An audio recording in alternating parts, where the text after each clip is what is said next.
छठी अनुसूची के ऊपर जा रहा हूँ, जो हमारा रक्षा करने का अधिकार है। आप लोग संभव हो सके तो गीता रामायण महाभारत सबके घर में मिल जाता है, लेकिन आप लोग संविधान की किताब अभी ऑनलाइन नेट पर रिसर्च करके देखिए। 5वीं और 6वीं अनुसूची जिसका हम लोग मांग करते हैं, डिमांड करते हैं, तो उसको पूरा किया जाए। भाइयों, आज भी 5वीं और 6वीं अनुसूची पूरी तरह से लागू नहीं हो पाई है। उसमें यही है, हमारे अनुसूचित जात, जनजात, ओबीसी को पूर्ण आज़ादी, यानी जहां हम रहते हैं हमारी सरकार वहां होनी चाहिए। हमारा जो जमीन, जंगल की जमीन है, उस पर हमारा अधिकार होना चाहिए। पढ़ाई लिखाई, जो हमारा कल्चर है, उसका रक्षा करना भारत सरकार का जिम्मेदारी है, जो पूरी नहीं होता है। ये सब बातें लिखी हुई है और डॉक्टर B.R. अम्बेडकर ने सबके लिए कुछ न कुछ करके दिया हुआ है। आज हम लोग उस किताब से वंचित है, उस धर्म ग्रंथ से वंचित है, इसलिए अपने अधिकारों को नहीं जानते हैं। आज अगर हम अपने जमीन की लड़ाई लड़ते हैं तो देखिएगा नक्सली बना दिया जाता है। कहीं पर अपने पानी के लिए लड़ते हैं तो बोला जाता है ये देशद्रोही का काम करता है। तो आप लोग जिस तरह से और सब किताबें पढ़ते हैं, इसको भी अपने बच्चों को पढ़ाइए। अपने अधिकार के लिए वो लड़े कि हमारा 7.5% और 22%। आज का सबसे बड़ी समस्या है SC, ST, OBC।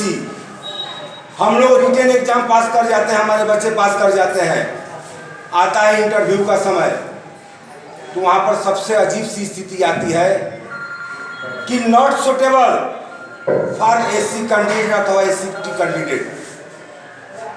ये होना नहीं चाहिए।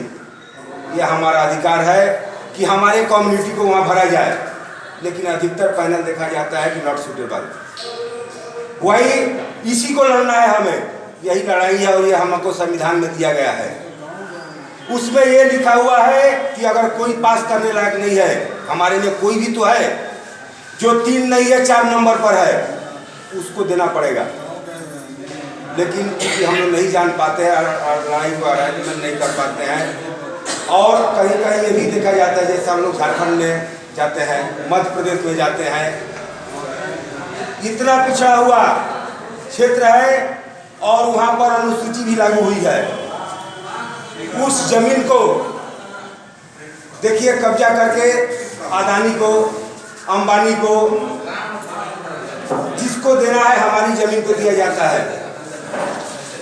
आप लोग जहां भी रहे इसके विरोध में लड़ना पड़ेगा और समाज के लिए समय देना जरूरी है। मैं छोटा सा उदाहरण देता हूँ। Doctor B.R. अम्बेडकर लंदन जाने वाले थे, एयरपोर्ट पर भी निकल चुके थे, तब तक उनके घर से सूचना आई कि आपका एक लड़का जो है देहांत हो गया है। उस समय वो बहुत विचलित हुए, जाना था उन्हें लंदन, ये हमारे अधिकार के लिए पढ़ाई करने के लिए। वहाँ पर जब हमको ये सूचना मिली तो अपने मन में वही सोचे, अपने किताब में लिखे हुए हैं कि मैं एक बच्चे के लिए अगर लौट जाता हूँ तो हमारे जो जितने बच्चे हैं SC, ST, OBC के पिछड़े हुए, उनके अधिकार को हम नहीं ला पाएंगे, इसलिए वो छोड़ करके वो चले गए। ये त्याग है। आज का समाज, हम लोग अगर एक प्रोग्राम बुलाते हैं, मीटिंग बुलाते हैं, तो घर में बहुत सारे काम है, आदमी बोलता है, अगर नहीं भी है तो अजीब सा स्थिति है, जाने से कतराता है। यानी हम अपने आप को गोंड बोलने से, राम बोलने से या दास बोलने से भी कतरा रहे हैं। अगर ये स्थिति रहा तो हम लोग अपने संगठन को, लड़ाई को मजबूत नहीं कर पाएंगे।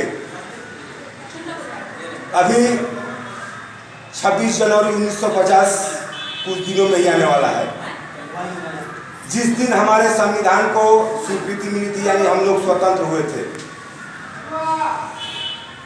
अभी हमारे कुछ समाज में उधर इसको कई जगह नहीं मनाया जाता है, क्योंकि अभी